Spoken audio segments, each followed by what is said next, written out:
what happened is sort of in trade, like NoFX put us on 4 shows on the West Coast, which were just brutal. 2 of them were okay, but the other 2, like literally people were throwing shit at us the whole time and yelling at us.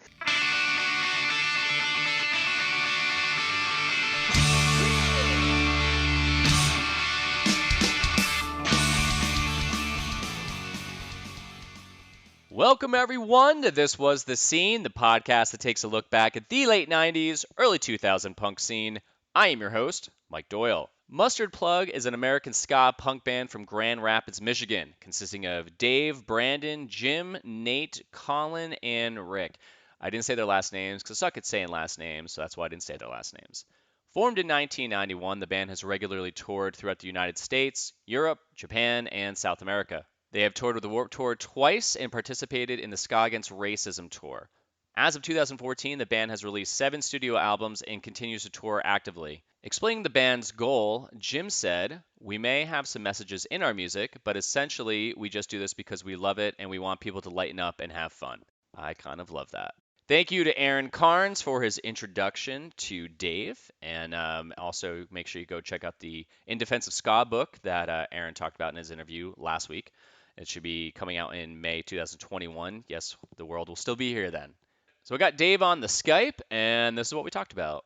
Suicide Machines, my old band playing a show with them in 2000, the scene in Michigan, Moon Ska Records, their yellow suits, the consistent mustard theme, recording with Bill Stevenson, being on Hopeless Records, his thoughts on Pray for Mojo, the story behind the video for You, and a ton more. You can check them out by going to mustardplug.com, and they have a list of every show that they've ever played, and it's archived. In our show that I played with my band Lanemeyer, when we were on our last tour with Lawrence Arms, it's on the website. It's in 2000. I think it was August 31st, 2000. It's so fucking weird to know that. It was in Traverse City, Michigan, and we do talk about that.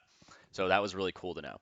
Couple things before I start. One, yes, last week the episode was 15 minutes long in the morning. That's because my audio program had it set up like that. So when I rendered it, I didn't double check it, which I'm an idiot for, and I uploaded it. And thank you to all the people that sent me messages letting me know that. I'm sorry about that. And if it is still like that, it's because you probably got it, or you probably had it downloaded initially. So just delete that and then listen to it again, or go on Spotify. You can hear the whole episode. Sorry about that.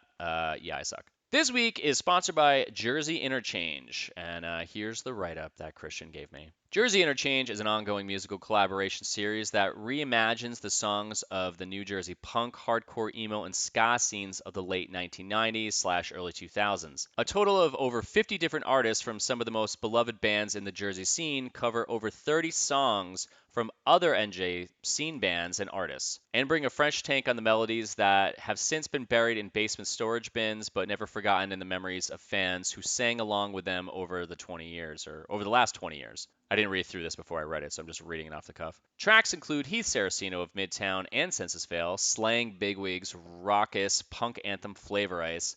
Yes, that song fucking shreds. Well done, Heath. That wasn't written down. I just threw that in there. Mikey Erg of the Ergs, channeling his best nerdcore self on Adam and His Package's Punk Rock Academy. And even comedian/actor Chris Gethard serving up some tasty melodies of his own on Weston's Just Like Kurt is very funny. It's a very funny rendition of that song. Other artists with songs in the project include John Tamillo of Folly, Kevin Lynch and Ed Brown of Shades Apart, Nate Luck of Ensign, Alf Bartone of X Number 5, Jeff Davison of Catch 22, Jared Hart of Mercy Union, Chris Barker of Lanemeyer, and of course me. Yeah, I'm still working on mine. I didn't know Barker did one. And also I just said a lot of people's last names, so I guess I am kind of good at that. Check out all the songs at soundcloud.com/njpparchives. And like and follow Jersey Interchange on Facebook and Instagram to get the latest updates and track releases. So you should go do that and play the songs loud. 3 things before I start. 1, go to patreon.com/thiswasthescene to sign up for $1 a month to support the podcast if you want to. 2, you can donate one time at thiswasthescene.com. I have a PayPal button and a Venmo option there. Or 3, you could buy merch at thiswasthescene.com. I just launched the Chris Gethard video. It's the clip from his interview. I said 3 things. This is 4. It's on youtube.com/thiswasthescene. I'm going to share it over the social media stuff later on next week or something. I was supposed to do it last week and I forgot. So you can go there and check it out. Cool, great. And one last thing, I do want to read a review before I go. This one is from Lunson. Fuck yeah, where fuck is all scribbled out, but I could say it on my podcast. 5 stars, My Music Foundation. Thank you, Lunson, or Lunnson. If you would like your review read on the podcast, just leave one. You could do it through Apple Podcasts or wherever, and I will read it on here, and hopefully I won't repeat all of them. Cool. Feel free to subscribe, leave a review, and share this with anyone who would love some punk rock nostalgia. With that said, let's get started. Are you still in Michigan? Yep. Yeah. Still in Grand Rapids, Michigan. So is that, if I have you have like your right hand out? Is that the way you point where you are in Michigan? Yeah. Exactly. Yep. Okay. So it's the west side of Michigan, basically. Yeah, I remember years ago I heard that, who was it, the bass player from Suicide Machines? Like the old one or current one? The old, like back in the day, like this is like Like the late was 90s. Royce? Was it? I think it was Royce. Is he not in the band anymore? No, he hasn't been in the band for a little bit. But, Oh, okay. A lot of people knew him. He was a very charismatic guy, and he was in it for like kind of like a lot of like the golden period of the Suicide Machines or whatever. Okay. Yeah, I remember someone told me years ago, 20 years ago, that he had like a star tattooed on his hand of like, I think where Detroit was, but he always had to keep getting it fixed because it's like your skin just rubs off there all the time. I don't know why. Oh, crazy. Okay, yeah. It's such a random fucking piece of information here. I know I've seen someone that had that tattoo. I don't know if it may have been him. So yeah. Were you guys, I am gonna structure this, and it's gonna kind of go back in time, lead up to getting into the scene, into the band and things like that, but sometimes it goes off in different directions. But were you guys like friends with those guys, or it's just kind of just top of mind right now? So because you guys were from there, you guys were both in the ska scene, and you got, rather than around that time, I figured you guys were pretty much around the same level of like popularity too when it was blown up. Right. Well, yeah, we were friends with those guys. Not as good as with some of the other like Detroit ska bands, because kind of the Suicide Machines in a really short time went from like this sort of like just kind of like little kid band to like blowing up. We did a couple shows where they were like at the very bottom of the bill, and then it seemed like within a year they were like off doing big tours and the Warped Tour and all this other stuff.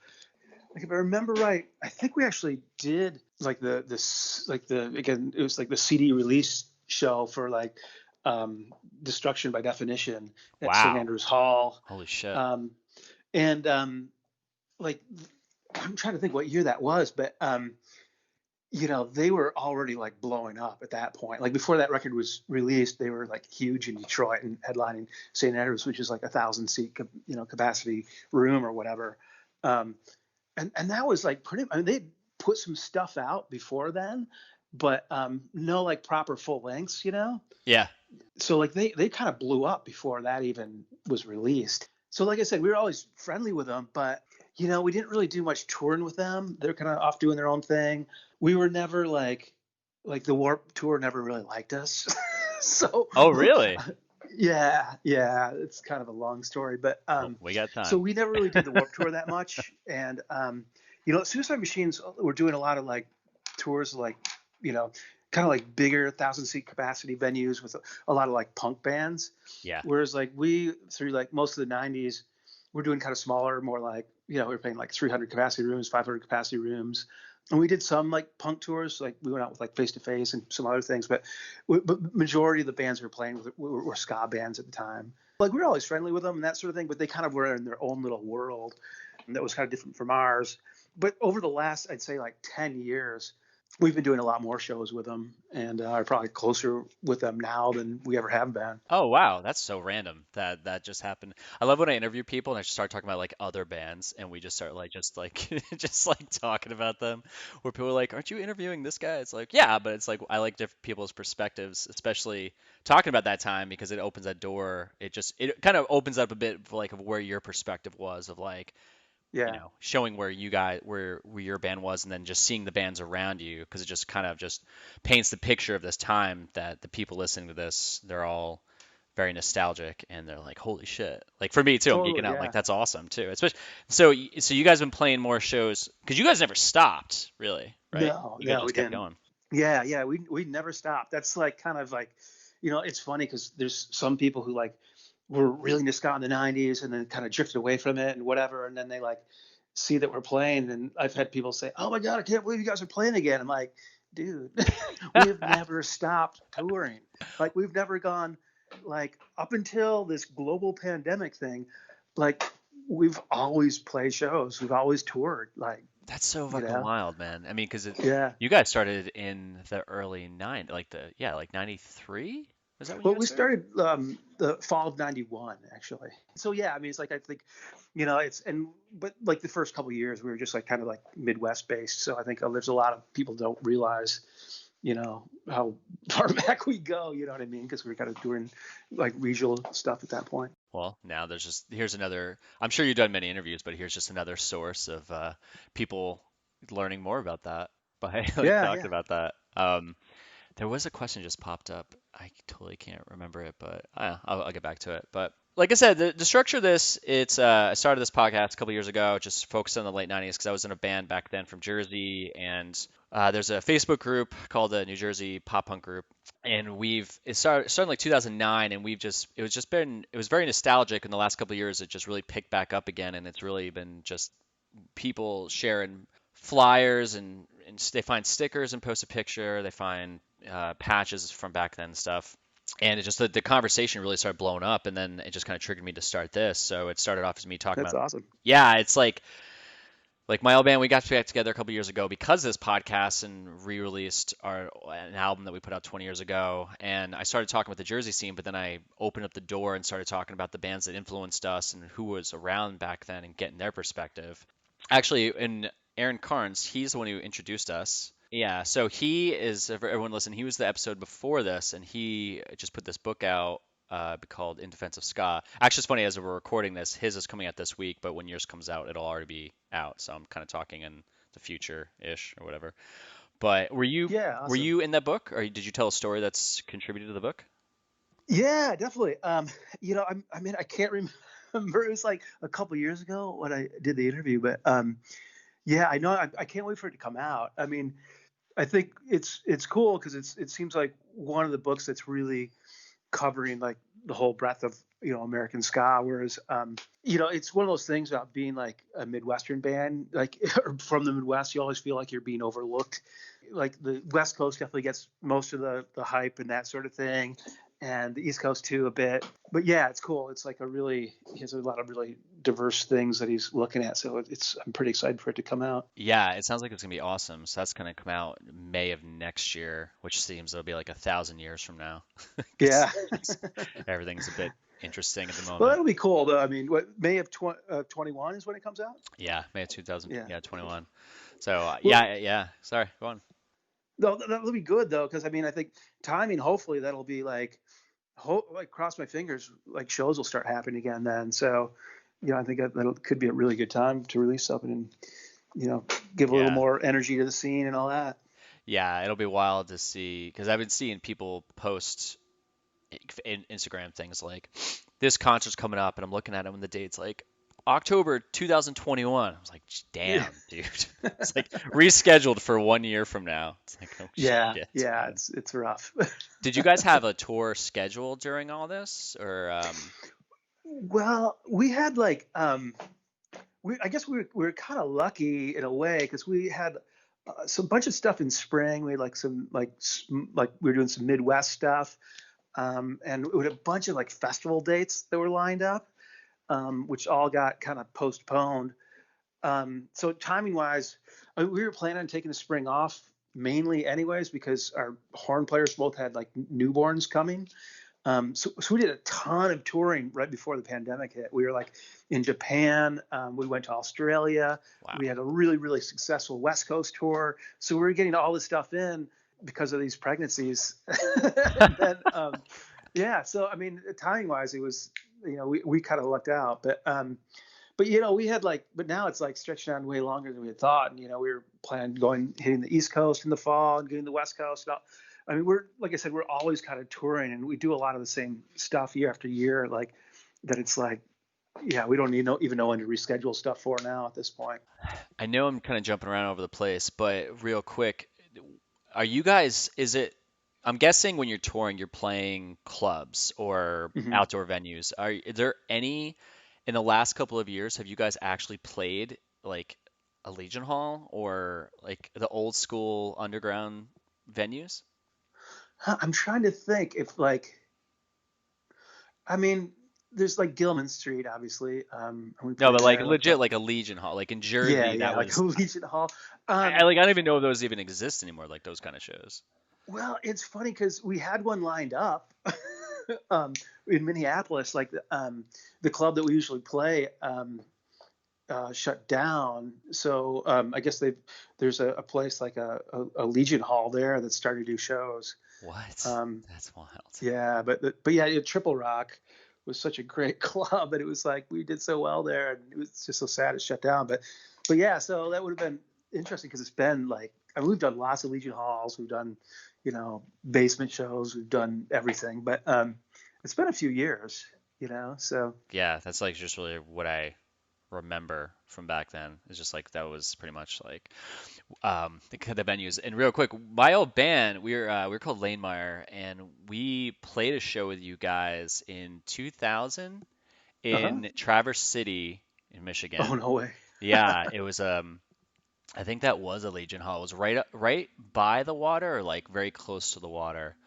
Oh And wow. yeah, my friend, well, we just met her back then, but we kind of like lost touch with the last couple of years. Like we started talking again, and so she used to put on shows up there. So she's probably listening to this, but I have like pictures from then. We were on tour with the Lawrence Arms at the time.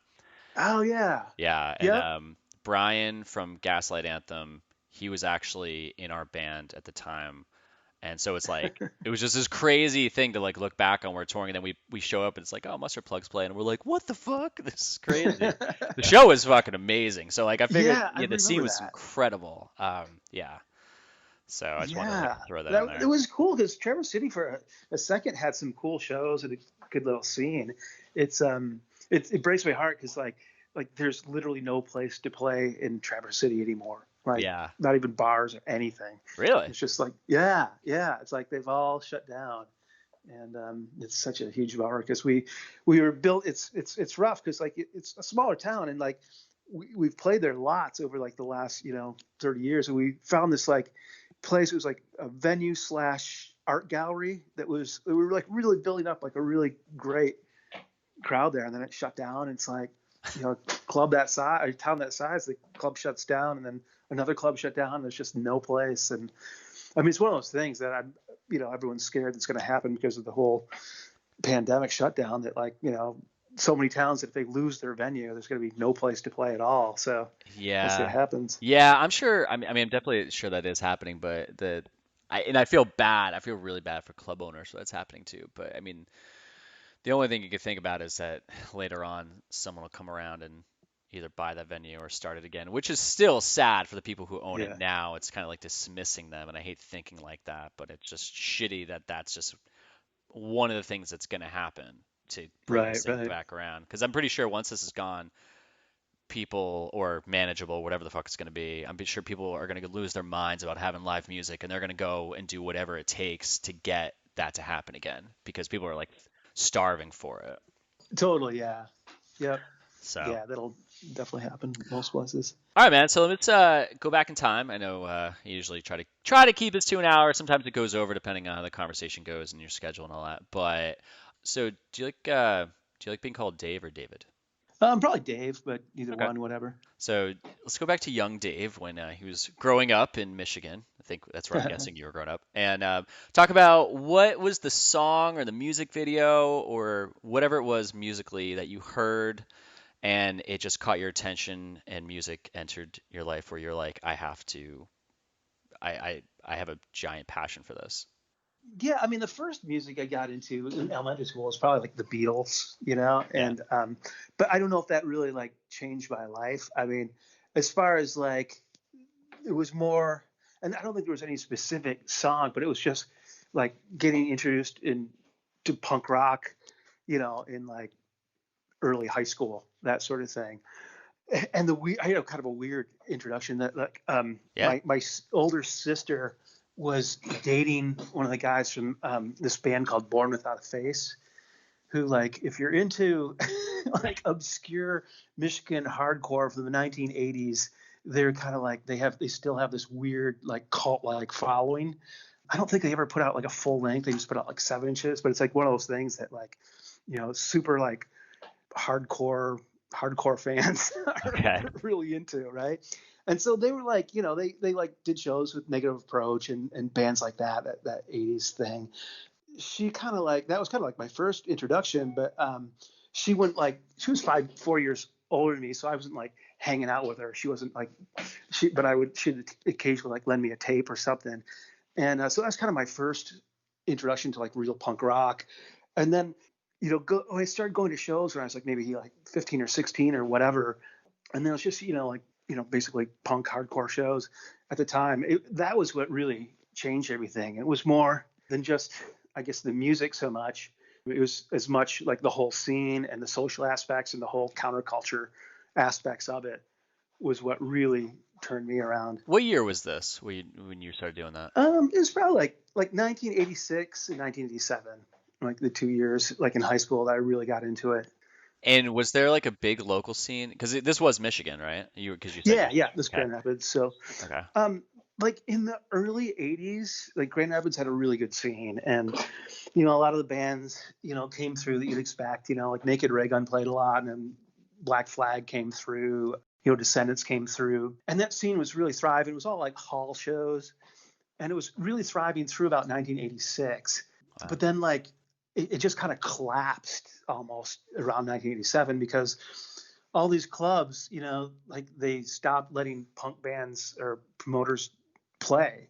Just maybe there was like one bad experience, or maybe they changed management or whatever, or maybe certain promoters didn't want to do it anymore. They they move away from town or whatever. So it was kind of like a struggle to find like to see bands, and so there was like just kind of like local bands doing really small shows, like just basements and stuff like that, or just trying to scrounge together shows. But the scene was like really big. It's like, and people used to like all hang out downtown in downtown Grand Rapids. So there'd be like, you'd go there on a Friday night, there'd be like 50 punks or whatever hanging out, or there'd be like teen dance clubs were like a really big thing back then. And so there'd be like, there's a teen dance club called Top of the Rock that would have alternative nights, and they'd have like punk sets where people slam dance and stuff. It's just kind of crazy. But so it's like a lot of the infrastructure was there, and the people were there, and the whole scene was there, but there stopped being so many shows. It was kind of heartbreaking. But in '87, then I moved to East Lansing when I went to college, and there was there was more shows there. At least they were all like basement shows, but they were really amazing basement shows with bands like the Flaming Lips and Fugazi and Scream coming through.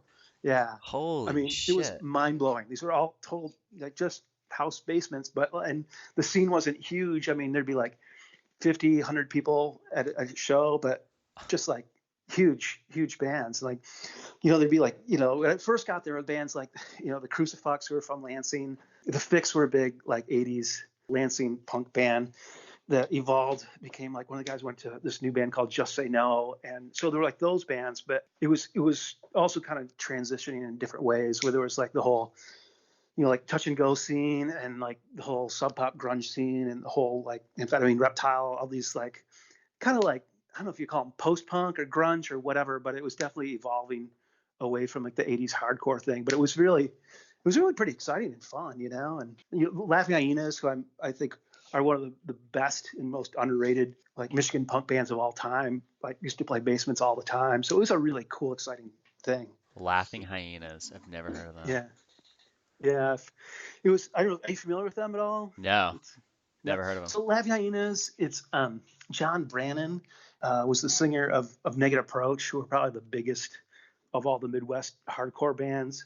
Okay. Then it was like Larissa, who's like this guitarist. She was in a punk band called L7, and so it was kind of like a super group. But they played kind of a mix between like punk and I don't know, maybe grunge if you want to call it that, but grunge really is just kind of like Detroit rock, like Stooges and MC5 mixed with the blues. And it was like really cool stuff. They never like got huge with the grunge thing. Unfortunately, they were too volatile personalities and, and that sort of thing. And just maybe not as commercially viable as like Nirvana or something like that. Yeah, when it's product test. One of the things I love about these interviews is I always, even now, I'm finding out about bands that are so old that I've never heard of, and I'll go back and listen to it and just be like, wow, this is fucking awesome. Oh, yeah, yeah. Yeah, I've never heard of that. So, how did that transition to you starting to play music? Basically what happened is so I was at Michigan State through 87 to 91. I ended up getting really involved with the radio station there and became like there's like a really good college radio station, and that was like a kind of a big thing back then. And they had like an FM transmitter that transmitted through the whole marketplace. And I eventually became like music director, so I was like dealing with all the record labels and stuff like that. Just kind of got more into the whole like music industry thing. My plan was when I graduated from MSU was to move back to Grand Rapids and start a record label. And so that's essentially what I did. But as a side project, I started a ska band because Grand Rapids didn't have a ska band, and I really felt it should. I mean, it was just kind of the way. I was also promoting shows at the time, so it was helpful to like I could bring in like touring ska bands and have a local opener, and it just kind of like the best way to kind of create a scene is just start a band, Yeah. that sort of thing. Wait, so is ska like on your radar, pretty much? Yeah, I mean, as far as ska goes, I started, the first ska I heard was like on MTV with like, English Beat and Madness and that sort of thing. Yeah. But then like, I'd say like, it was probably like around 84, 85. 1985, the first Michigan ska band of this era, I guess, was Gangster Fun started. They were playing like when I moved to East Lansing in 87, 88, they were kind of the king of a little tiny ska scene. So by like 89, 90, there was like Gangster Fun were like the kings of it, but there was also like Pickle Brown Betty from East Lansing, and there was Etch a Sketch, I think, from Ann Arbor, and I think there was The Exceptions from Detroit. So these bands were starting up. So that's kind of how ska got on my radar then, as far as like shows. And there were bands like the Toasters and Bim Scala Bim and New York Citizens who'd been around since like they had all started around the mid 80s, and they were starting to tour. And they all came through East Lansing, and occasionally like drive to Detroit or Ann Arbor to see shows. Yeah, what was that like? Like, what was it like? Did you have to drive really far to go see a lot of shows? Because I was talking with people in Florida, and they'd have to drive 2 hours to Yeah, go see a show, 3 hours. Like, what was that like in Michigan? yeah, it was kind of like that. You really did, because like Grand Rapids, like I said, they stopped being shows. East Lansing, the only shows were basement shows, which some of them were like really incredible. But the nearest like club that would put on like shows on a regular basis was in Ann Arbor, which is kind of on the outskirts of Detroit or Yeah. Detroit. So you'd have to drive like, from East Lansing, it's probably like an hour and a half or something to really go see shows. And if you grew up in Grand Rapids, that's just kind of what you had to do. You had to either, for most, like 90% of the bands that were touring, you had to drive to either Detroit or Chicago. And Detroit's, maybe a little over 2 hours away, and Chicago's 3. So it's just kind of one of those things. And even in Grand Rapids, like I said, when everything closed down, there were occasionally still some hall shows, like in these little tiny towns on Lake Michigan, like Muskegon and Grand Haven, that would still have halls that would do stuff. So, I remember like there was a place called the Ice Pick in Muskegon that I'd drive there, and you'd see like DOA, I saw them, or SNFU, stuff like that. So it's kind of like one of those things that if you really want to see bands living in the Midwest, a lot of times you just have to drive. Like, were you that into, because I mean, working for the radio station and wanting to make a career and start a label, was basically music just kind of your main focus then? Yeah, yeah. I mean, definitely by the time I graduated from college, I realized I didn't want to pursue my major at all. I wanted to like start a record label. So I literally, when I moved back to Grand Rapids, that's all I was doing. I was like, I worked at a really amazing record store, and I had this like little tiny record label that never completely got off the ground. But and then just started the band. And the whole idea with the band, like I said, was just to like have fun with my friends and try to like create a little scene so we could bring more ska bands through Grand Rapids. But I also had this attitude of like, well, let's see where it goes. If it takes off, great. If it doesn't, that's great too. But it really took off really fast. I mean, we put a cassette out in like a full length cassette out in '92. And within a year, we had at least in Grand Rapids, I mean, we had a good following. We had 200 people that come pay $5 to see us, on a Friday night or whatever, Yeah. which isn't bad for like a local band. That's pretty amazing. That's a It, lot of fucking people. yeah, I mean, it was. It's just like, and we weren't necessarily the best band from a technical standpoint, but I think we had a lot of enthusiasm, and it was like fun music, and kind of like people just kind of responded to it. I mean, our songs were like fun, and it was, really an interesting like kind of juxtaposition compared to like all the other music that was around that time, and especially all the live alternative music was really kind of bummer music. It was either Yeah. grunge or industrial, or like kind of like there was a lot of like punk metal crossover stuff too, but it was all kind of like took itself really seriously and was kind of really negative. And we were just like made fun of everything and just had fun type of thing. Was there kind of a focus that when you guys got together? Well, actually, real quick, like how did the band form? Colin Clive, our guitar player, and Yeah. he sings a bunch of songs too. Mhm. He and I are like the two original guys in the band. We kind of knew each other just bumping each other at punk rock shows in the '80s, and then sort of the late '80s, early '90s or whatever, we'd bump into each other at ska shows, and like sometimes, especially if you go to like Ann Arbor or something like that, or Kalamazoo was another place we'd have to drive to. You're driving an hour and a half away from home to see these shows, and he might be the only other dude from Grand Rapids. I mean, usually he was. So it'd be like I just kind of like kept bumping into him, and we were both graduating from college at the same time and moving back to Grand Rapids. And I'm just like, hey, we should start a ska band, and that's basically what happened. Damn, 30 years later. Yeah. It's fucking wild. Yeah. So we just enlisted kind of whatever friends we had, that were in bands. A lot of them came from punk bands, but our horn players were all over the map. I mean, like one guy had mainly been in blues bands, and another guy was like high school music teacher. Really? It was kind of a weird mix. Or there was a lot of like, there's some like kind of like punks that maybe played horn in high school like 5 years ago or whatever it was.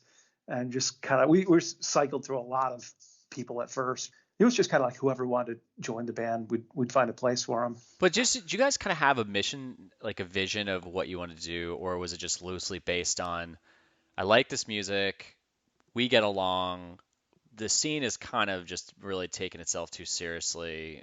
Let's just start putting music together, or you're like, let's kind of bring some fun to this shit. Well, yeah. I mean, we definitely, the focus was definitely do a ska band. That was like the number one thing. A lot of it was to just kind of like have fun with it. I mean, we were also like, there were so many bands that were big influences on us. I mean, if you had talked to me like in '91, I probably would have said like, well, let's do Operation Ivy, but with horns. You know what I mean? Yeah. But I also liked a lot of like appreciate the kind of the goofiness of like Skanking Pickle or like the humor of madness, stuff like that. And then there were bands like, like the Beastie Boys were like a big influence too in a lot of ways that might be hard to see, but they just kind of had this attitude of, especially they start off as, punks that sort of made fun of punk and didn't take anything seriously and kind of had that sort of attitude of making fun of the scene around them, which I thought was kind of cool. So yeah, I mean, and it was a lot of like just making fun of everything around us too. That's awesome.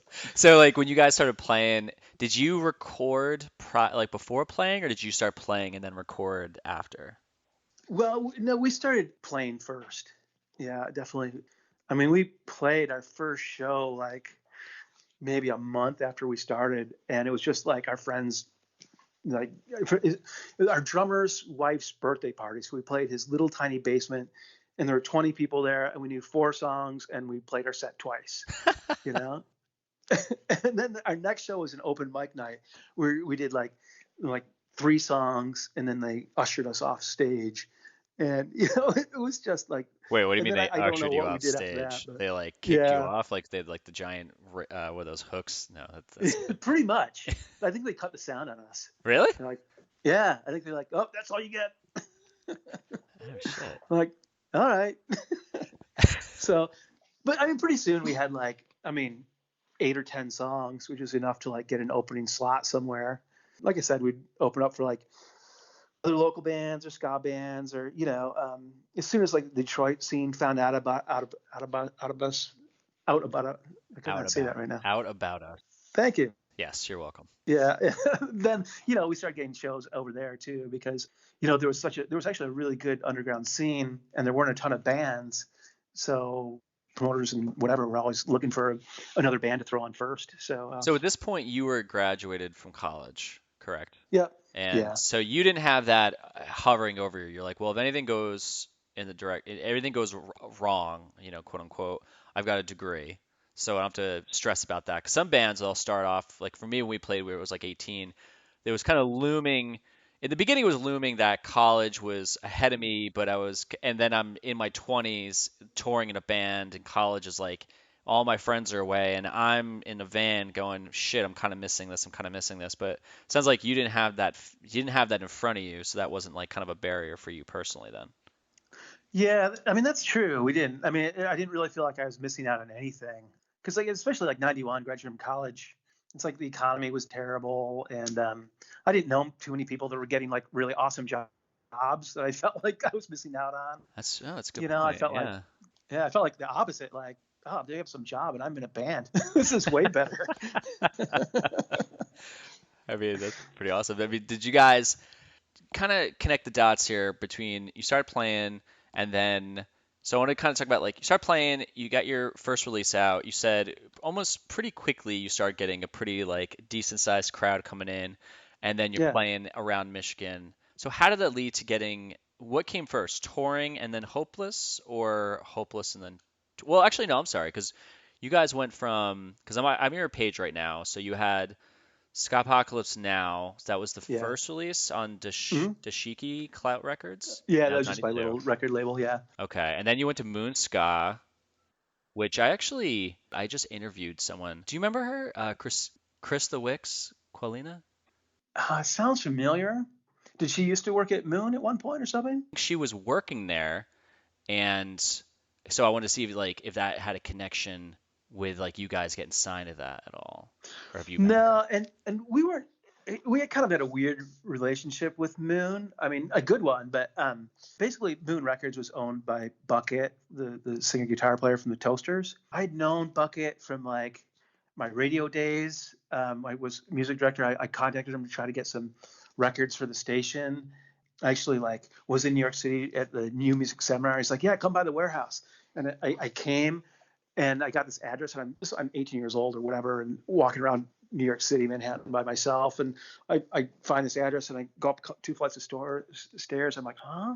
And it turns out it was just like his little tiny apartment in the Lower East Side, and his warehouse was like this bookshelf, and it just kind of blew my mind. But Yeah, that's it. Like because she was talking about it was in the Lower East Side, yeah, and she was like, yeah, it was like basically like her, and she was in a basement just running around, picking up the phone, and they're like, oh, we talked to this department. She's like, hold on one second. She'd just kind of stamp across the room and be like, hi, this is blah blah blah department, just to like, because totally. it was so tiny. Oh, so anyway, so I had known Bucket from that. That's when I first met him. Then I'd go to toaster shows and talk to him, and I interviewed him for like a little. I had a little zine back then too, and so I just got to know him a bit. And then like when I started the band, he'd come through, like Toaster would come through and play like 3 shows in Michigan, and we'd open up for him and that sort of thing. So we actually self-released our CD Big Gay Multitude ourselves, but then worked out a distribution deal with him, and it was just like the most like punk rock handshake deal ever, where it's like, oh, okay, I'll sell them for you, and then you just give me $1 for every one that I sell. What? So basically, he would get like sell like whatever 100 CDs to like Caroline Distribution. We'd ship them to Caroline. like Caroline would pay him, and then he'd pay us like, instead of $7, he'd pay us $6 or whatever it was. And so it worked really, really well because, we still owned everything. We knew exactly like how many we were selling. We were getting paid really well. And it was just like this really awesome deal, but it also helped us because we had this distribution through Moon. That's when we started touring, when that record came out because of that. So like our CD would end up in these ska bins, throughout the US of these, little indie stores, and we were suddenly on people's radar because of that. And that's actually when we started touring outside the Midwest, outside of really, we played Chicago and Michigan, but besides that, that was the first time we started touring. And what year was that? Let's see, that was 1994. Okay. I'm just like trying to think about it because I'm just remembering for me at that time. I mean, I was fuck was I? I was like middle school going to high school, and all that was on my radar was Nirvana or anything on MTV, and then like the grunge thing. So you're kind of like underneath all this shit, growing Right. in this scene that I had no idea even existed until probably like 96, 90. Even when like Green Day and Offspring came out, I didn't know that they came from this place that was just this giant scene that was, quote unquote underground. And so my eyes opened up to this, like I said, in 96, 97, when it really blew up, and it was more, it wasn't as, I mean, it was underground, but it was more known up like then. So like you guys are Right. starting off right at the time where even prior to you it was really underground because it was like the 80s, but then you're starting to tour and sell records and shit underneath this whole thing that's going on above, which is this whole like Seattle grunge thing. So like when you guys are showing up and playing shows, are people kind of confused, or are just the right people there being like, oh no, we all know what's going on here, and then there's no outsiders that are like the MTV crowd that are coming through these doors? Well, in Grand Rapids, people are definitely confused because I mean, we all lived in Grand Rapids. We had lots of friends in Grand Rapids, and when you first start playing shows, it's just your friends, and it's just like random people from whatever alternative scene. You know what I mean? So like, it's a small enough town that like people would, through word of mouth or being friends of friends, everyone would come out, and like once people start talking about you, whether they're saying, "Oh, this band is unbelievably good" or "bad," you have to see them. Like people just come out. So, I mean, there were like people from that were like had no. Most people at our shows were not really ska people. Like maybe 10% were, if that. The rest were just kind of random people that were like, listening to Rage Against the Machine and whatever, when Yeah. they're not at Mustard Plug shows. So was it like kind of you're playing to an aggressive vibe and people are like absorbing it, or did you find a little bit of pushback? No, we didn't really get much pushback. People just really were really open to it. It's I mean, cool. surprisingly, I, I think it was just it was out of left field, that's for sure. Yeah. But I mean, very rarely do we get like super negative vibes. I mean, the only times I can really remember that, is at least when we first started, was like we'd play shows in Detroit sometimes, get booked on a show with like more kind of traditional ska bands, like kind of more two-tony. And Detroit had a really big like scooter and skinhead scene. And they would, back in the early 90s, they would come out to like all the ska shows before they realized, okay, this ska band we don't like and this one we do. And so we'd get some really negative vibes from them, but I mean, no one was starting fights or anything like that. They just like Colin and I had long hair. Half the reason was just to like push people's buttons and stuff, which is because you're definitely not supposed to have long hair in a ska band. Right. That would just drive them nuts, and we thought it was hilarious. Like so many times, we'd be like, "Cut your hair, cut your hair." We used to hear that all the time. Well, it sounds like you guys did kind of have this like it's like defiance, I guess would be like you did want to fuck with people, but it didn't seem like it Yeah, was like aggressively. Like, did that come out in your songs, or did that just come out in when you showed up there and that was your stage presence where that happened? yeah. I mean, I think, and we definitely did. I mean, it was like we tried to fuck with people, but with a sense of humor. Like definitely try to rib people a bit, and it was from all sides too. I mean, there's this. Sorry, this is a crazy tangent, but so I worked at this really good record store. It was like probably one of the best in the United States at the time, called Vinyl Solution, and Morrissey came when Your Arsenal came out. Okay. which was like probably his best solo record. And it was a big thing, and MTV showed up and everything. And he was like signing autographs, right? And we played like the 2 days after or something, and someone had gotten a couple like of these like CD boxes signed by Morrissey. I just remember like we were just made fun of Morrissey and his fans like the whole show, and we made someone do some like stupid tricks so they could win the Morrissey autograph Morrissey thing or whatever, you know. So we were just taking the piss out of everyone, not just the grunge people or the skinheads, but even, you know. And the thing is, we love Morrissey. You know what I mean? Yeah, So yeah, it's yeah. just It's like more of just like taking a just whatever, just like you find humorous, and you want to yeah, just kind of like make yourself laugh. You're like, this is kind of hilarious that this is happening right now. right. So I don't know. I'm sorry. I went on this tangent. I can't No, remember where. tangents are fine. Tangents are that's the whole thing with podcasts. Podcasts are just about like just random stories that pop up and just going on tangents. It's totally fine. So like with the whole, I mean, I never go into like why a band came up with their name because it's kind of probably been answered so many times. But you guys have kept this yellow theme, I guess you'd say, throughout. But when did you start? Do you guys still do the yellow suits or the yellow suit No, we jackets? haven't done that since about '96, maybe, or Oh, something like that. wow, I'm really off. And it's one of those things. The suits, we didn't look for the suits. The suits found us. You know, we had a friend that owned a vintage clothing store, and there was like this tuxedo business that went out of business, and so they bought all this stock, right, of tuxedos, and basically showed up and was, or I can't remember exactly how happened, but they contacted us and said, "Hey, we have like 40 of these yellow tuxedos. You guys should totally wear them." And we're like, "Yeah, okay." Wait, did you get all of them just so you could have like extras to when you were we touring and they get got like gross?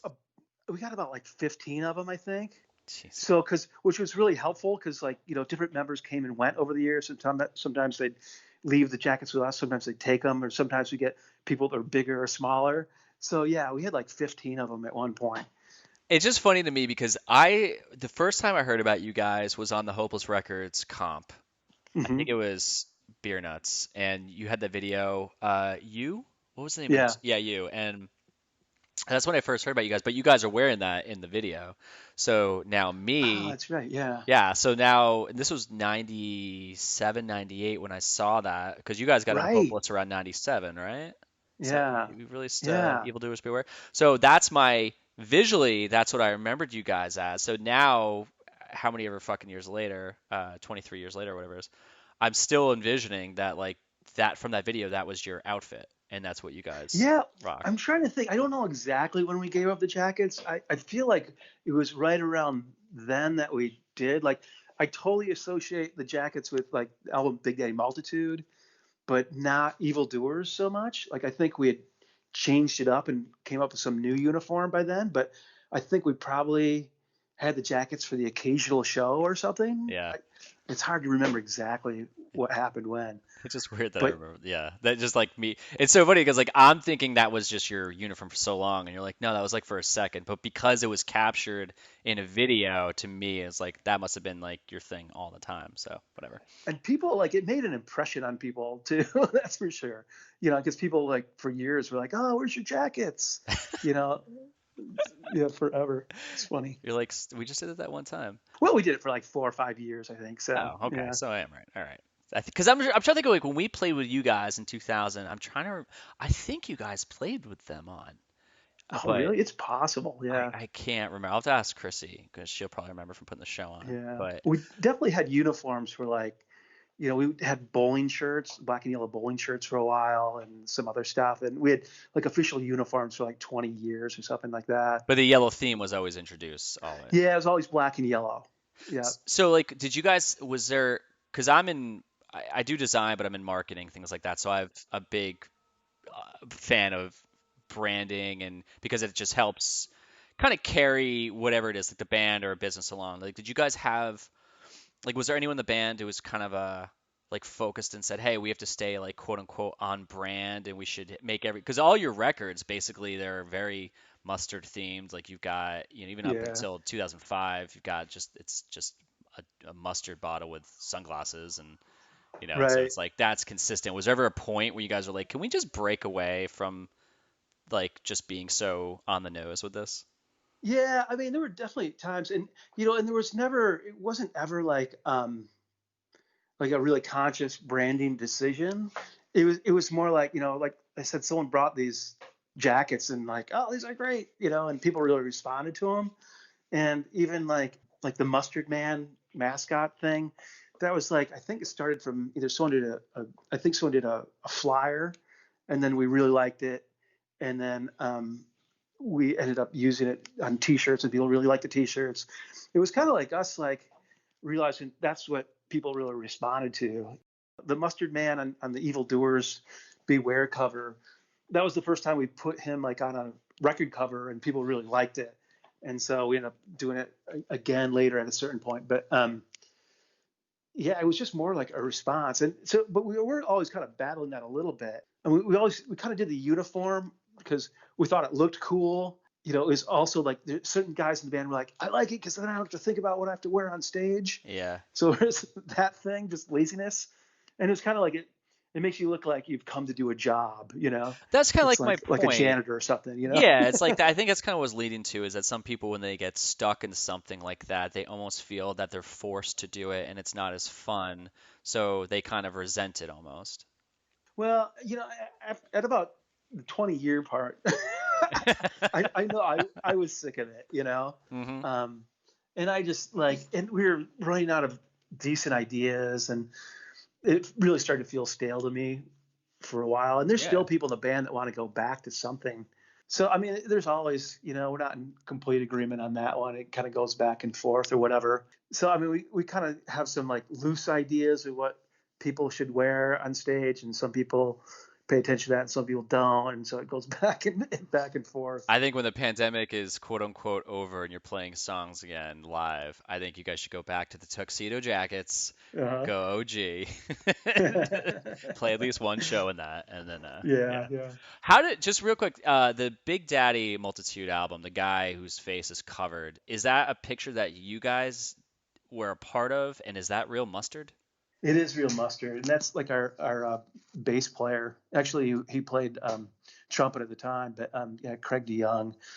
And it was just like, we would just like throw out stupid ideas, and people like, yeah, okay, let's do it. Hey, how about Mustard Plug? Yeah, let's call a band that. Whatever, who cares? And hey, how about we get one of those giant things of mustard and dump it on Craig's head and take a picture of it? Yeah, okay, great. It was that simple. And like we did Photoshop around his eyes, so he didn't get it in his eyes, but Ah, okay. the rest is real Mustard. And Jesus. I don't know, it's one of those album covers that it occasionally show up on like, world's worst record covers or No way, whatever. really? Yeah, it's just stuff like But that. it's And jarring though. It's a jarring, it stands out. So I mean, I can imagine it being in is. a local record store, or at the time it's like Hot Topic was starting to carry a lot of stuff. And Hot Topic was definitely carrying a lot of Hopeless records. So when I talked to Lewis, because I interviewed him, man, I think like 15, I don't, it was a while ago. He talked about how he had to try to figure out how to stand out, and that's when they started doing those tinfoil or those foil wrappers on the comps, because he's like, those would sell because it would catch your eye, and we had to do whatever was possible to beat out, to stand out when we're in the same shelves as Epitaph and Fat, and because so many labels are doing comps. So with Right. this and this, well, actually no, well that was on Moonska, but I mean to me like that around that time, it's like that's how did you in all of the even now, I mean like how do you stand out when Yeah, it's tough. yeah, so it kind of seems like that would be very helpful. Yeah. I mean, I think a lot of things we did, I mean, we try to create something new and different or whatever, not necessarily. And some of it worked and some of it didn't, but I think it definitely sticks out one way or the other. So you guys were on Hopeless Records for a long time. It looks like 10 years. Is that right? Yeah. So basically, what happened is after we put out the Big Daddy Multitude record, that's when we started touring. We toured, we started getting some like good tours, and we toured the Toasters, we toured the Dance Hall Crashers and Face to Face, and some like cool things. Nothing like like huge venues, some good like 300, 400 capacity type stuff. we're getting, and at that time it was like probably like 96 or something, and ska was definitely like, there was definitely a huge buzz that was starting to happen there. We recorded with the record with Bill Stevenson from Descendants and Stephen Egerton. Yeah. And that was just like, that happened. We're like, well, we saw that they had recorded a couple things like Big Joe Carr and obviously all the All stuff. And we were big Descendants fans. And All was playing this little punk rock club called the Reptile House in Grand Rapids. And I think Colin got his phone number or something and just talked to like Bill and like, hey, you know, and Bill's like, oh, yeah, totally. We'd love to record you guys. He was just really stoked because like the only bands that wanted him to record anything were bands that wanted to sound like Descendants, right? And so Here we are playing ska, and he had never even recorded horns before. And so he was just completely stoked about it. Holy shit. And so, you know, so we went out there and recorded it. You know, we had like the whole record tracked and everything. We didn't have a record label. We kind of thought, you know, that we'd have it figured out by then or that something would happen. I mean, there's some labels that are kind of sniffing around a little bit. And then we ended up they had a manager at the time that was going to like potentially work with us. And we kind of had this kind of handshake deal with like, okay, like, you know, if you find us a record label that we like and we sign, we'll give you like whatever, 10% or whatever it is. And, you know, and we'll just see how it goes. And we'll just continue working with each other if it works out. Right. Yeah. And what happened is we had this show in LA opening up for the Descendants. And it was like their first show in like, I don't know, 8 years or something. They were doing like a week of shows at the Whiskey A Go-Go. And so it was this huge, huge thing. Like, you know, every show was sold out. Everyone in LA wanted those tickets, right? So what I did is I'm like, probably like 4 or 5 days before the show happened, I called this manager guy. I'm like, okay, so what labels do you have coming out to see us? He's like, well, I got Epitaph. They're coming. I'm like, well, of course they're coming. This is the first show they played 8 years. They're biggest band. And like, you know, Descendants are an Epitaph. I'm like, who else? He's like, oh, well, I don't know. I was just kind of focusing on that, I guess. I think so. We realized he had done absolutely nothing, right? Yeah. So I just called up, like, you know, I don't know how I found their phone numbers, but I called up Hopeless, I called up Nitro, and I called Dr. Strange. I'm like, hey, we have these spaces on the guest list. We'll put you on if you promise to come early enough to see us. I think they all showed up. We just kind of clicked with Hopeless. Yeah, and that's kind of where that started. It was kind of a weird thing, but like what band number were you guys on the label? Do you remember? What band number? Like how many bands did they have on the label? Because I mean, some bands in the early stages of a label, they'll know like, oh, we were band number like 4 or something. Yeah, we were something like that. Heckle was like, on at the time. I know that, right? Yeah. I don't think they were on it quite then. Okay. I'm trying to think who it was. They had funeral oration. They had the Nobodies. I think they had Falling Sickness. Okay. Wow. Yeah. But basically, they didn't have any bands that like sold anything significant. You know what I mean? They didn't really have any bands that were really like doing anything. But I mean, our whole thing is like we liked them, and we felt that, you know, like ska was building up, but none of the ska labels were really organized that well. You know, they didn't really have full-time staff or anything like that. And we kind of just felt like, you know, this, because like the Epitaph and Fat were like kind of blowing up, and Nitro and stuff. We get on one of those LA labels like that, then you know, and can kind of get in there in that whole world. That would like kind of open us up to a whole bunch of stuff, you know. Did it work? Like, did it work out like that? No, it didn't. It didn't work out at all. Really? Interesting. So talk about that. Yeah, well, so we thought, you know, like, oh, like, okay, so we're totally networked in the ska scene. We don't need that. We already have that. We know everyone in the ska scene, right? But we don't know the people put on the Warped Tour. We don't know how to get on a NoFX tour. We don't know how to like get on a Pennywise or whatever tour. We don't know the Bad Religion guys. We don't know any of that world. So we need someone like that can kind of, you know, if we can get both sides of the coin, then, you know, we'll have it made. But you know, Hopeless, you know, they were like, we liked them because they were like really nice guys. You know, they were really organized. They had a cool little punk label at the time. You know, we just thought they were super nice, organized people, and they're still kind of learning, but they were just had it together. Yeah. We figured, they have their distribution figured out. They're like seem to be really good on marketing. They've good at marketing ideas.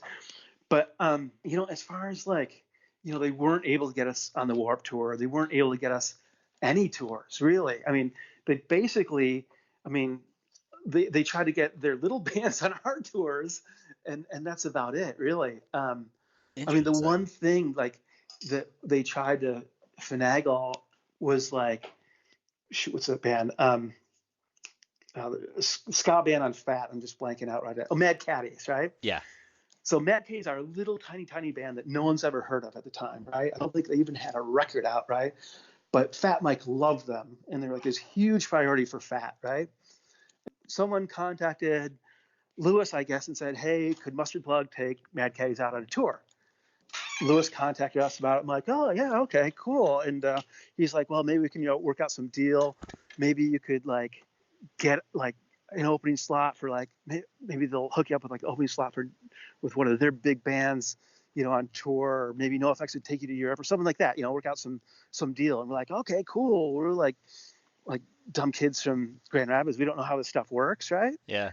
And another thing I could go on a tangent about, but we've never had management either, so that kind of explains a lot of our stupid mistakes. Okay. So like we're like, okay, so we take them on the road, and we're kind of waiting for like Lewis to sort something out, or something to just be sorted out, or bookings to sort something out. And like a few months go by, and like nothing's happening. We're not being offered anything. And Lewis has a talk with like Mike, and Mike was like, "I don't tell my bands what to do. I can't tell them to take your band on tour," And so we're like, oh. So what happened is, sort of in trade, like NoFX put us on 4 shows on the West Coast, which were just brutal. Like 2 of them were okay, but the other 2, like literally people were throwing shit at us the whole time and yelling at us. Like it was like the Blues Brothers or something, where they just like hated us, like at that time there was like, the like Offspring and Green Day were getting big. So there was sort of like this, like this bunch of punk kids who were kind of new to the scene, but trying to prove that they were like punker than the other punks. Yeah. If that, Yeah, it totally makes sense. mean? Yeah. The NoFX punks were like way cooler than the Offspring punks. You know what I mean? And so like when we come up on stage, we're like, I don't know if we're wearing suits or we're definitely playing our goofy ska music. Like, I mean, probably the majority of the crowd liked us, but there were like a large percentage of them that were just like, "You guys suck," and just throwing stuff at us and whatever.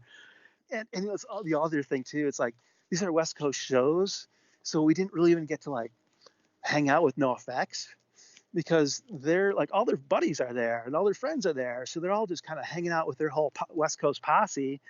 So we didn't even really get to meet them or anything. So it's just kind of like, oh, this is depressing, But yeah, so that was kind of like typical of our experiences trying to get into the whole West Coast punk scene. It not very successful. All I keep thinking about when you're telling the story is that NoFX put out a live, I heard they suck live CD back then, and I remember there's a part where the guy's like, "Could you stop spitting on us?" And then I think it was like El Jefe is like, "That's how you get hepatitis." Like, I'm just imagining that crowd that was doing that to them, and now that you are in front of that crowd, just throwing shit at you, where it must have just been like, did you guys stop the set at all, or did you guys like just go play the whole thing and just suck it up? No, we just sucked it up, just dodged stuff and kind of made fun of the crowd a little bit here or there, but yeah, but it was a trip, because I mean there were big shows, like 1,500 people or whatever, Yeah, fuck. So like around 97, you guys are on Hopeless, and then Ska is blowing up at this point, more mainstream, and like the Boss Tones are getting big. And did you find that helped you guys at all? I mean, overall, yeah, the whole, like, it definitely helped us. Like, the whole scene was blowing up. Our shows were getting bigger. We sold a ton of records. I mean, we sold, like, Evil Doers sold over like 100,000 records. Holy shit. Yeah, it's amazing. I think. Wow. Yeah, it's really incredible. I mean, it was just what is that gold? Amazing thing. So what is that considered? What's that? What's that considered? Isn't that like a number? You get like a certain record for that, like silver record or Yeah. Um, gold back then record? it wasn't because, I mean, people like physical CDs, you sold a lot more back then. It didn't make it like silver or anything like that, as far as I know. But Huh. it was still like a lot of records. It was really amazing. That's a shit ton. So at this point, like, are you guys? And I want to go back to kind of have you fill out more of the answer for helping your the popularity of the band. But were you guys able to just, I don't have to get into specifics, but were you guys living off the band where you can go home and just be like, oh, I don't have to get a job because we are getting some royalty checks and it's paying rent and things like that? Yeah, we were just like pretty much living off the band. That's cool. I mean, some of the guys had jobs, like part-time jobs they could come back to. I was always working at the record store when I came back, or I think Colin was working at a coffee shop. So I mean, we all had the kind of like menial labor jobs. Yeah. The other thing is that was great about Grand Rapids is that back then, I mean, it's not that way anymore, but it used to be a really cheap place to live. Like I ended up buying a house for like $53,000, and like back when I was working full time at the record store and could get a loan. Wow. And then so like I had like my roommates, and I'd charge them like $145 a month for rent. Right. The other guys, like couple of guys lived with my house. Other people lived in kind of apartments or whatever. But like typical rent, like seriously, was $150 a month. What? Yeah, yeah. Get And the this is fuck out of here. crazy.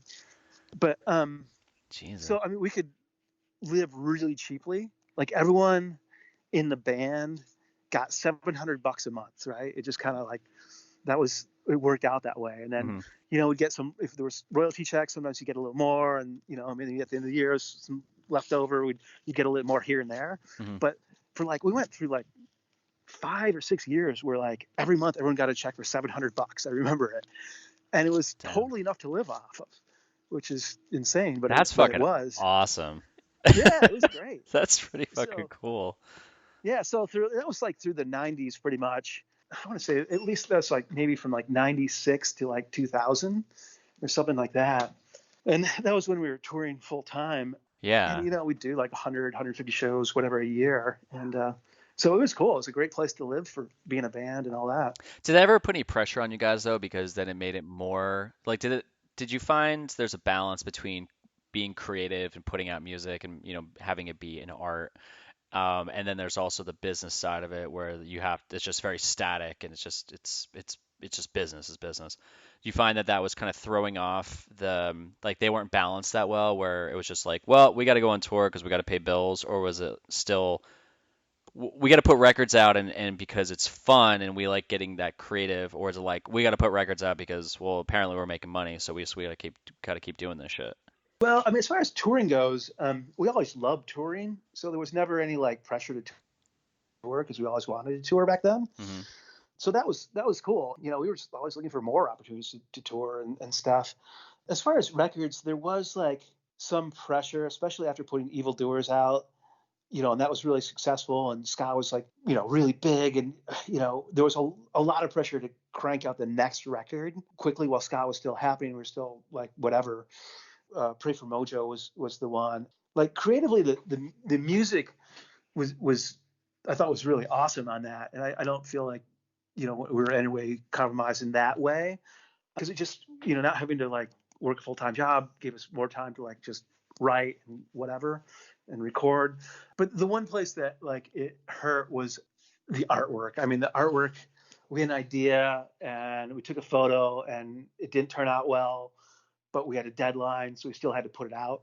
Yeah, I was gonna ask about that because between Evildoers and then Yellow Number Five, you went back the branding, like I said, the branding, it jumps back to being more poppy and fun, and this looks like I would almost have seen that in the CD thing and been like, is this an old record or is this a different band?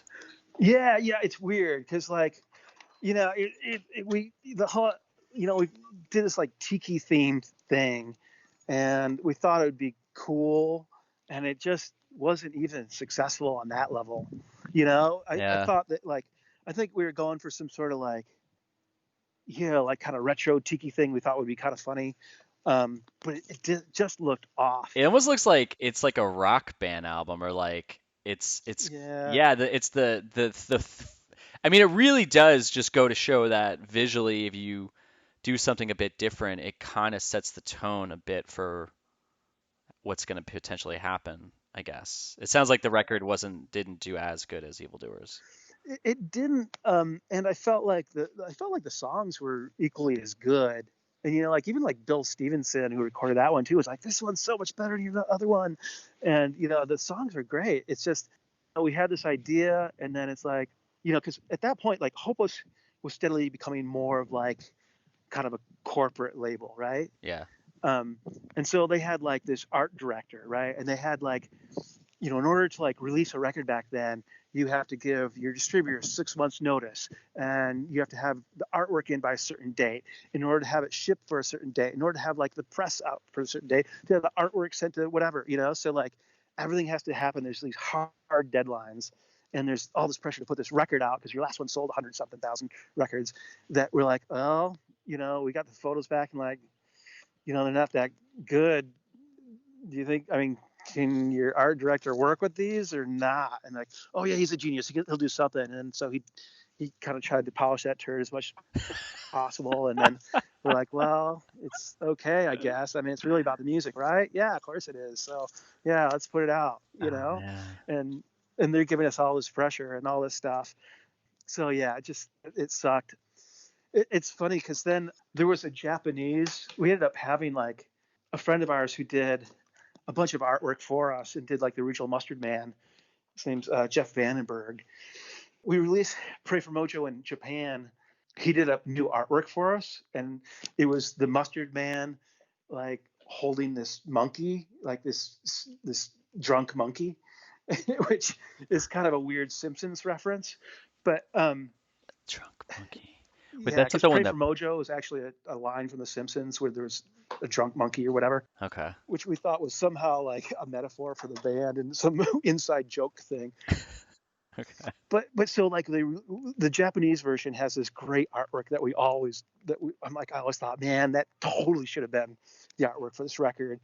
And if it was, then like if we would have had like 2 more months or whatever, then it could have been that. But again, there was like so much pressure from the label to like get the artwork and release the record and all that stuff. Do you find that now when you guys are playing shows that because you have a giant catalog of music, when you're going back and playing oldies, are there a bunch of tracks from that album that you're playing that people are asking for, or does that kind of get dismissed? No, there's still like a bunch of songs off that record.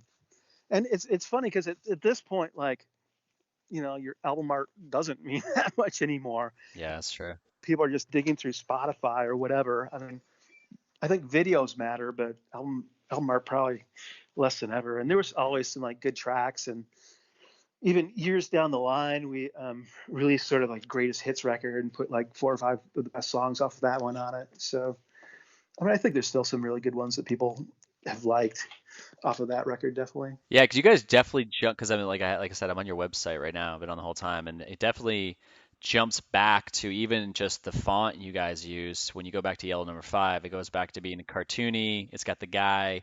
Right. So it's like it almost looks like, oh shit, reverse, reverse. Let's get back and Yeah, do. that's exactly what happened. We're like, Uh, oh yeah, we got to go back to whatever this last one was. Yeah, so we kind of felt like that, like almost like we got stung, and by getting pressured into doing that, and so we kind of like, well, let's play it safe. Go back to the Mustard Man. Everyone loves that. so like, since you guys are still a band now, was there? I'm guessing there's no point for a band's career where it's just a high. It's just you're on a high the whole time. Because right around this time in Yell Number Five comes out in 2002, that's when the scene really starts to fucking going off in all sorts of different directions, and bands are breaking up left and right. Or Right. I was even when I was talking to Aaron in his book, he's talking about like Slow Gherkin, and I think the singer is talking about how they made a conscious effort to change their sound just to stay up with what was going on because they were like, we're kind of fucked because we're ska and people are making fun of that, so we should probably now start playing punk, but now we're getting shit on because we didn't stay true to this, so we're fucked either way. Like, what position were you guys in? Yeah, I mean, it's funny. Like, I mean, I kind of feel like I hate to say it, but if I had to pick a low point in the band, it was like that era. Yeah. Um, And, it was tough. Even like Pray for Mojo didn't sell near as well as Evil Doers.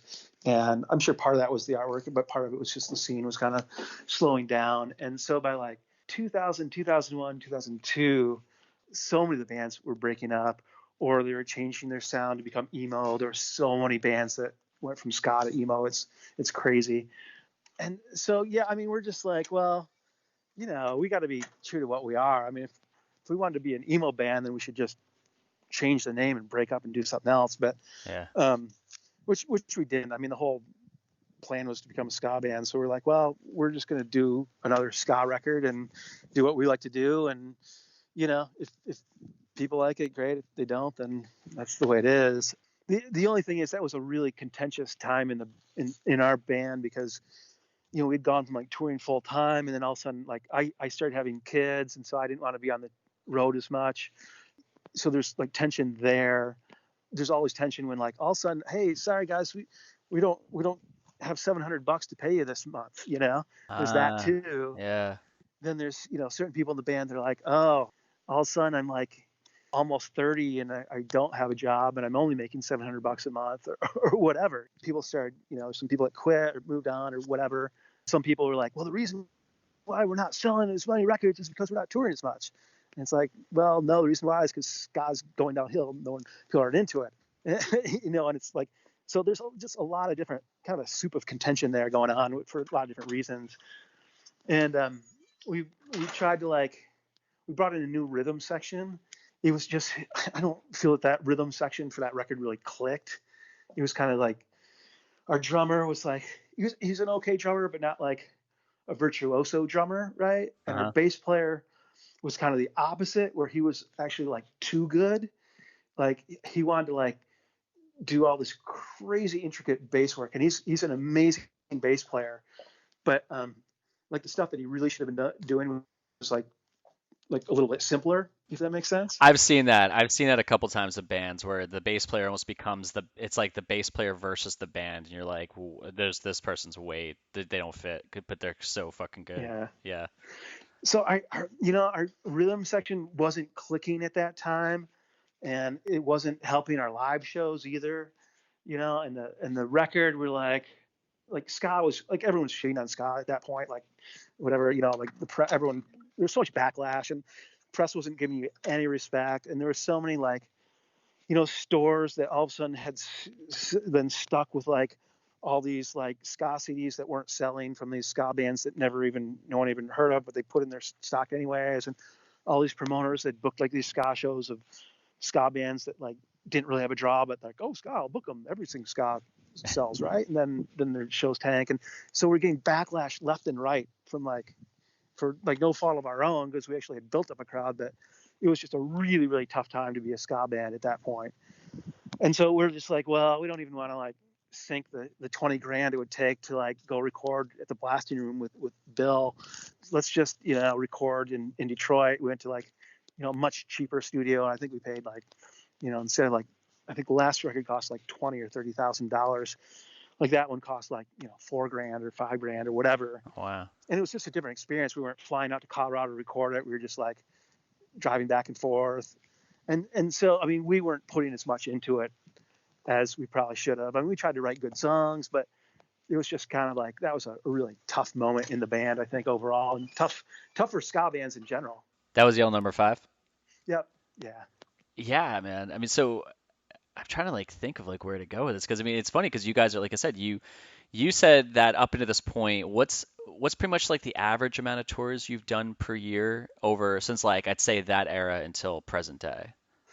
Well, it's funny. So like 2000 is when I started, when I had my first kid. And that point, we went from doing like 120 shows to doing like 80 shows, right? And then gradually went from like 80 to 70 to 60 or whatever. We've probably for the last, since like, I want to say like 2005, 2008, something like that, we've probably been doing like 40 to 60 shows a year. That's still a lot now, I would say. Compared to doing 150, yeah. obviously, I mean, yeah, that's a lot. That's small amount compared to like what you're used to. But for me, just thinking about nowadays, especially if you have like kids and jobs and all that shit, and you're going out on the road, splitting it up, like that's that's a decent amount of shows. It is, you know, but you know, in the 90s we were hitting like every major city like at least twice a year, you know, stuff Yeah, like that. totally. Yeah. Whereas like when we went down to like 50 shows a year, we kind of realized, well, we can hit like the top 20 cities at least, you know, once a year. We can hit some of our places in the Midwest like Detroit and Chicago and Grand Rapids, you know, twice a year. And we can still like occasionally throw in like a short foreign tour or stuff like that. And it's kind of like, you know, we're not playing the small towns anymore. And, you know, I have a lot of sympathy for kids in smaller towns, but, you know, you got to like pick your battle at a certain point, you know? Yeah, totally. Yeah. Yeah, you're You like, know, I'm gonna skip all that shit. You're like, well, this could be $20 that we might make, and that's not really gonna be worth it. right. Like back when, you know, in the 90s, we'd play anywhere and just like, yeah, whatever. And let's go out for 6 weeks and, you know, play some shitty little show on a Tuesday night. But it just made more sense to like, okay, we can like have all good shows and play Thursday through Sunday, and we can fly out and do like this weekend somewhere or just do a weekend here. And the shows are like way better. We make more money. We don't hate each other, you know, Yeah, that sort of thing. yeah. So it made a lot of sense. And I think it's funny because now, not right now, but up until whatever, like I March. see more bands doing that, where like even like bigger bands like the Descendants or whoever, where they'll just go out and do like, you know, one weekend and the next weekend, or do a 4-day weekend, or fly in and do this. And that's kind of what we've been doing for like last 15 years. And it's worked out really well. Where they'll do that since March, or like prior to Oh, no, where March. they've, no, I'm just saying like a lot of like bands have been doing it for the last like 3 or 4 years. I feel like there's been more bands that have kind Okay. of moved towards that.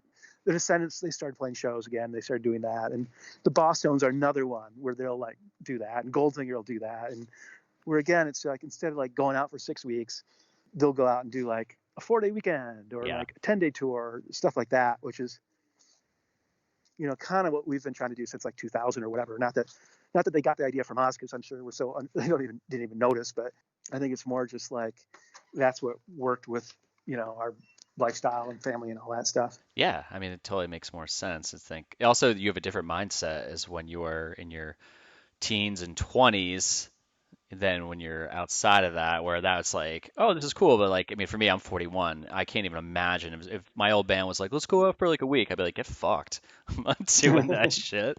Unless it was guaranteed. Like, if it was guaranteed where the shows would be packed and it would really financially, I'd have to be like, this has to be worth it. Because it's like, I don't have that urge to want to get in a fucking van and drive 8 hours to go play a club and sit around all day. I'm like, that was me in my teenage years where I was living for that. And now I'm like, no way, dude. No Yeah. fucking way. And real quick, I just kind of jump back into the U video. Do you have any like, how did that come about? And then, because I've talked to a lot of bands that have made videos for that comp and just kind of like the story about it. So like, how how did that come up? And then like, was it? Tell me about like how like what it was like shooting that video. Well, the way it came up is like we really wanted to do a video, and you seemed to be like the single, if there was one, off Yeah. that record. That's what we were thinking at the time. And we just, you know, it's weird because at the time we just didn't know anyone in the Midwest at all that did videos. It seems strange to me now, but at that time, I mean, part of it was the equipment was way more expensive, you know, Oh yeah. than it is now. But but Hopeless, they knew people in that world and knew this great director that kind of did some stuff for cheap. So we had it all lined up, and we didn't really have any ideas though. And it's tough to like come up with ideas when you're like, okay, we're gonna shoot something in LA. We don't know anyone there. We don't know locations or whatever.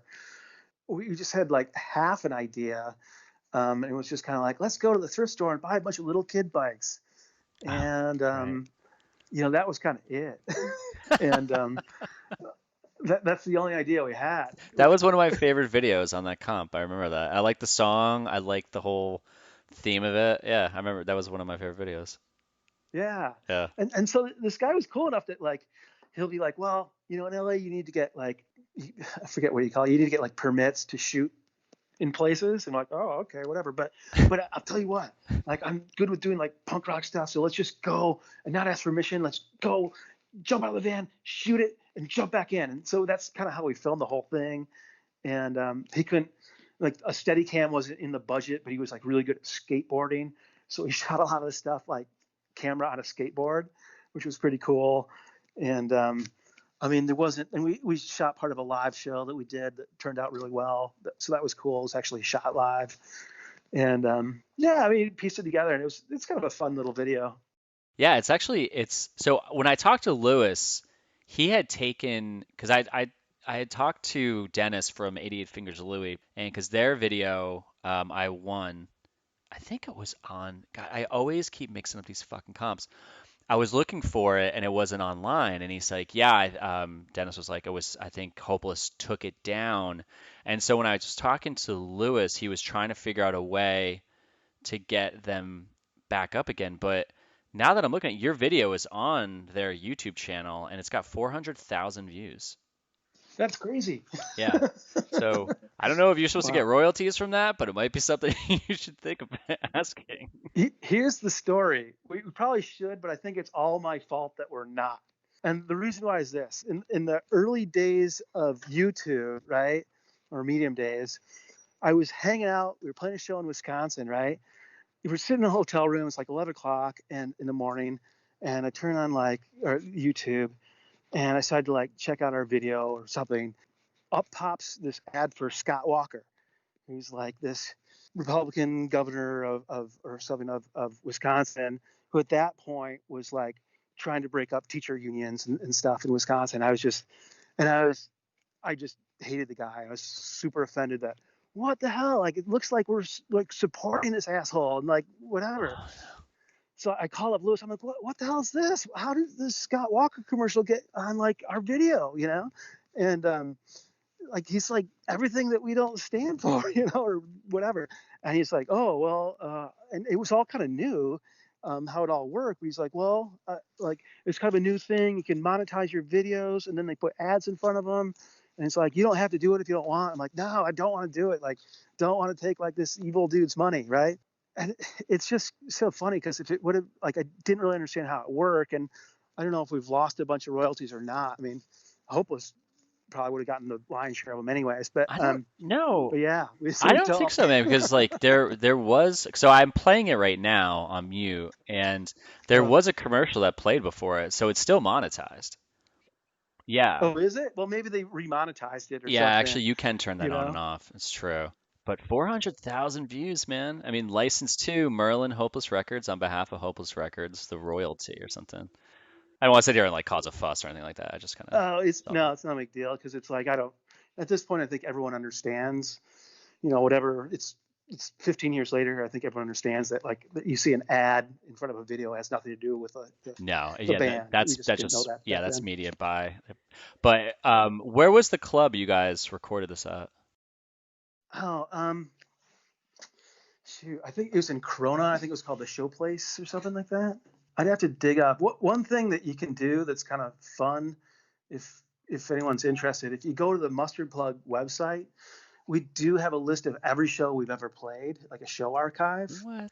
and you have to like click on the year or whatever. And if you click on, say, like I don't know, 1998, for instance, it'll says 121 shows, and you Yep. click on it, it lists every show and pretty much every band we've played with, and so it's kind of fun to dig through that stuff. Holy shit. Oh wow, that means that our fucking show with you guys is probably on there in Traverse Yeah, City. it should be. Let me You think it was see. like 2000? Yeah, I think it was 2000 because 2001 that was our last tour. We went out for about 2 months with like no label. It was so long, man. It was crazy. Oh Yep, yeah, I remember Traverse those. City, Michigan, with the nipples. No lane All mark. right. 3:30. No, there must have been another show. Hold on. Yep, there it is. Lawrence Arms Lanemeyer. Holy shit. 8:31. August 31st, 2000, show 832 at an American Legion Hall in Traverse City with Lawrence Arms and Lanemeyer. That's Wow. fucking wild, dude. Isn't that wild? That's so cool. Holy shit, Yeah. I'm gonna take a picture of that, put it on the Lanemeyer Instagram. Oh, There you that's fucking go. awesome. It's awesome because I don't have the best memory, and I'll go and like check this out. I mean, I think it's the best part of any of our media or Facebook or whatever. It's That's just like, fucking oh, come all these awesome. shows. Well, dude, Yeah. also, I mean, God, the last show you guys have is in March 9th, 2000 in Melbourne, Australia. Show 1893. So I'm pretty sure there's a couple shows where you may have forgotten the Yeah. show. Just It's real possible. Yeah. oh, that's But I fucking think cool. overall, we did a decent job there. I'll So, have to link this on because I make like a landing page for all the interviews. oh, And cool. yeah, so I'll put this on there. But well, cool, man. Well, I don't want to take up any more of your time. And I think I pretty much. I mean, I'm sure there's like 1,000 questions I can ask you, but I also sadly have to go back to my freelance gig and finish this one Oh, project. yes. But this was awesome, man. Actually, real quick, one more question. The other video you guys have on your YouTube page for Over the Edge, where did you guys film that? And was that in 2018? Oh, the Edge, that was, boy, it wasn't 2018 because it was probably more like 2010 or something like that. I'm trying to remember when In Black and White came out, but All right, because it was uploaded in 2018, I think. yeah, and that was just shot here in Grand Rapids. By that time, we did know some people that did video and could do it cheap and edit it themselves. And it was basically at this like in this building downtown Grand Rapids, like kind of a commercial building that was originally like a flop house hotel. And I got the keys to it because a friend of mine is an architect, and he's like was drawing up plans to convert it to, I don't know, condos or whatever it is now. But so we had free reigns of this giant old building, which was really cool. Yeah, this shot really well. It's good editing. Yeah, yeah, Cool, man. turned out really well. Well, that was also like 11 years ago, but still, Yeah, very good job. Um, yeah. cool, man. All right, so two questions before I let you go. Number one, what would you like to plug? What would I like to plug? Yeah, as far as like, I mean, we don't like the only new thing we have is there's a new song in the Ska Against Racism comp that probably will be by the time this, I don't know, fairly soon it should be out on like you should be able to get access to it. Right now, I think you can get it on I don't know, go to Ska Against Racism, you'll figure out how to download it. I don't know, but yeah, that's it's called Unite and Fight. It was we had guest vocals from Tanya from local punk band called the Lippies, and yeah, it's kind of well, it's definitely the newest thing we've put out. So check that out. Cool. Is that on Asian Man? Yeah, the comp is on Asian Man. Yeah, and Oh, it's a wow. benefit for like the Black Lives Matter Foundation and a few other things. Oh, It's a shit. really amazing comp with like I think there's like 30 tracks, 30 different songs on it, 30 or bands, and yeah, it's cool. I think you can right now you can go to Bandcamp and download it for a donation, and it should be on Spotify soon. Oh, yeah, it is. SkyAgainstRacism.com, benefit for racial equality, digital on Bandcamp.